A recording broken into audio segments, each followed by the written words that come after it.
ભાવનગર કેળવણી મંડળની કોલેજોમાં આવેલી ક્લાર્ક અને લેબ આસિસ્ટન્ટની આ નવી ભરતીનું આપણે એકદમ સ્પષ્ટ અને તથ્યો પર આધારિત વિશ્લેષણ કરવાના છે. જુઓ, આ ભરતીમાં એક નાની ભૂલ અને તમારું ફોર્મ સીધું રિજેક્ટ થઈ શકે છે.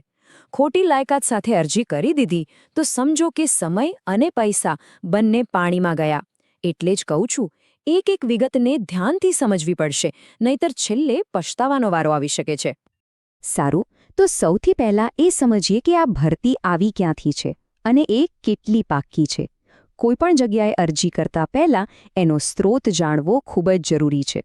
ચાલો એની ઓફિશિયલ ડિટેલ્સ ચેક કરી લઈએ. જુઓ, આ માહિતી એકદમ સત્તાવાર છે. આ કોઈ આમતેમથી આવેલી જાહેરાત નથી. આ ભરતી માટે ઉચ્ચ શિક્ષણ કમિશનરની કચેરી તરફથી એનઓસી એટલે કે નો ઓબ્જેક્શન સર્ટિફિકેટ મળી ગયું છે અને એના આધારે જ આ જાહેરાત બહાર પડી છે. ટૂંકમાં આ સરકારી મંજૂરીવાળી પાક્કી ભરતી છે, એટલે ભરોસો રાખી શકાય. હવે જગ્યાઓ ક્યાં અને કેટલી છે એ સમજી લઈએ. ધ્યાનથી જોજો. જુનિયર ક્લાર્કની 2 પોસ્ટ છે. એક એલઆરવાડિયા કોલેજમાં, પણ એક ખાસ દિવ્યાંગજન કેટેગરી ડી અને ઈ માટે રિઝર્વડ છે. બીજી જુનિયર ક્લાર્કની જગ્યા શેઠ એચજે લો કોલેજમાં છે, જે જનરલ કેટેગરી માટે છે. અને ત્રીજી જગ્યા લેબ આસિસ્ટન્ટની, એ જીએચ સંઘવી કોલેજમાં છે અને એ પણ જનરલ કેટેગરી માટે છે. હા, આચાર્યની પણ જગ્યાઓ છે, પણ આપણે અત્યારે ક્લાર્ક અને લેબ આસિસ્ટન્ટ પર જ ફોકસ કરીશું, કારણ કે મોટાભાગના લોકો એમાં જ અરજી કરશે. ચાલો હવે સૌથી મહત્વના મુદ્દા પર આવીએ. લાયકાત. મોટાભાગના ફોર્મ અહીંયા જ ભૂલ થવાને કારણે રિજેક્ટ થાય છે, એટલે એક નિયમ બરાબર સમજી લેજો. તો જુનિયર ક્લાર્ક બનવા માટે શું જોઈએ? પહેલું, કોઈપણ સ્ટ્રીમમાં ગ્રેજ્યુએશન એટલે કે સ્નાતકની ડિગ્રી. બીજું, સીસીસીનું સર્ટિફિકેટ. ત્રીજું, એકાઉન્ટિંગ અને કમ્પ્યુટરનું બેઝિક નોલેજ હોવું જોઈએ. અને હા, એક વાત ખાસ યાદ રાખજો, આ નિમણૂક 5 વર્ષના ફિક્સ પગાર પર છે. આ મુદ્દો ધ્યાનમાં રાખીને જ અરજી કરજો.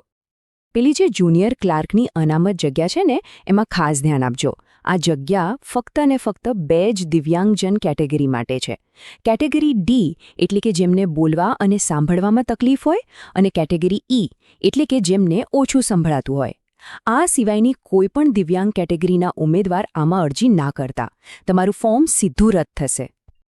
હવે વાત કરીએ લેબ આસિસ્ટન્ટની. અહીં લાયકાત એકદમ સીધી અને સ્પષ્ટ છે. ફક્ત બેચલર ઓફ સાયન્સ એટલે કે બીએસસી કરેલું હોવું જોઈએ. આર્ટ્સ કે કોમર્સવાળા આમાં અરજી કરી શકશે નહીં. ફક્ત સાયન્સ ગ્રેજ્યુએટ. અને હા, બીએસસીમાં પણ એક બહુ જ મોટો નિયમ છે, જે મોટાભાગના લોકો ચૂકી જશે. જો તમારું બીએસસી ગણિત એટલે કે મેથ્સ અથવા આંકડાશાસ્ત્ર એટલે કે સ્ટેટિસ્ટિક્સ વિષય સાથે થયેલું છે, તો તમે લેબ આસિસ્ટન્ટ માટે અરજી કરી શકશો નહીં. જાહેરાતમાં આ વાત સ્પષ્ટ લખેલી છે. આ ભૂલ બિલકુલ ન કરતા. ઓકે, માની લો કે તમે લાયકાત ધરાવો છો, પણ જો અરજી મોકલવામાં જ ભૂલ કરી દીધી તો બધી મહેનત બેકાર. એટલે હવે સમજીએ કે અરજી કરવાની સાચી રીત કઈ છે. અને યાદ રાખજો, બધું જ ઓફલાઈન છે. અહીં કોઈ ઓનલાઈન ફોર્મ નથી ભરવાનું. અરજી ફક્ત અને ફક્ત રજિસ્ટર્ડ પોસ્ટ એડીથી જ મોકલવાની છે, સાદી ટપાલ કે કુરિયરથી નહીં. રજિસ્ટર્ડ પોસ્ટ એડી એટલે તમને સામેથી સહી કરેલી પહોંચ પાછી મળે, જે એ વાતનો પુરાવો છે કે તમારી અરજી ત્યાં પહોંચી ગઈ છે. આના સિવાય બીજો કોઈ રસ્તો નથી. તો અરજી તૈયાર કેવી રીતે કરશો? ચાલો સ્ટેપ બાય સ્ટેપ સમજીએ. પહેલું, એક સરસ બાયોડેટા બનાવો. બીજું, તમારા બધા જ સર્ટિફિકેટની ઝેરોક્સ કઢાવીને એના પર જાતે સહી કરો, જેને સેલ્ફ એટેસ્ટેડ કહેવાય. ત્રીજું, એક નવો પાસપોર્ટ સાઇઝનો ફોટો ચોંટાડો. ચોથું, જે કવરમાં અરજી મોકલો એના પર મોટા અક્ષરે લખો કે કઈ પોસ્ટ માટે અરજી છે. અને છેલ્લે આખું પેકેજ રજિસ્ટર્ડ પોસ્ટ એડીથી મોકલી દો. અને અરજી મોકલવી ક્યાં?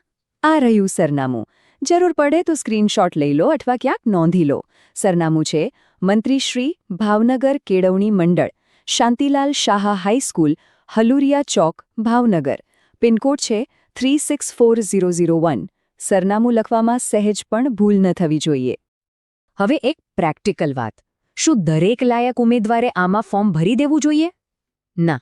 ચાલો એ સમજીએ કે ખરેખર કોના માટે આ ભરતી એક સારી તક છે અને કોણે આને છોડીને બીજી તૈયારીમાં લાગી જવું જોઈએ. હવે જાહેરાતમાં એક એવી તારીખ લખેલી છે જે જોઈને ઘણા લોકો કન્ફ્યુઝ થશે, 23 જાન્યુઆરી 2026. હવે આ પ્રિન્ટિંગ મિસ્ટેક છે કે શું એ આપણે નથી વિચારવાનું. આપણે ફક્ત એટલું જ યાદ રાખવાનું છે કે જે ઓફિશિયલ જાહેરાતમાં લખ્યું છે એને જ ફાઇનલ ગણવાનું. તો છેલ્લી તારીખ કેવી રીતે ગણશો? નિયમ બહુ સિમ્પલ છે.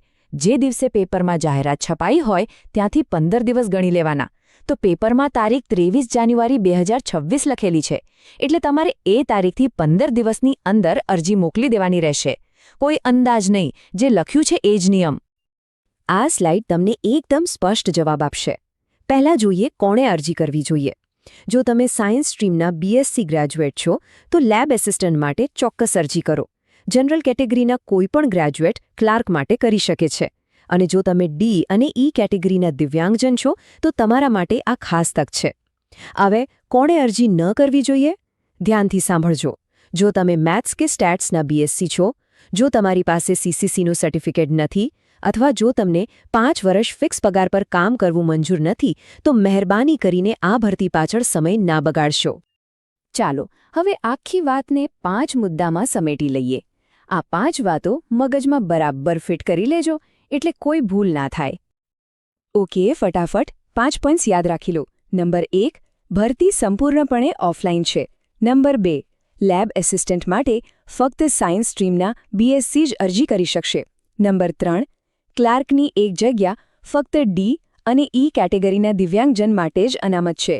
નંબર 4, અરજી જાહેરાતની તારીખથી 15 દિવસમાં ફક્ત રજિસ્ટર્ડ પોસ્ટ AD-થી જ મોકલવાની છે.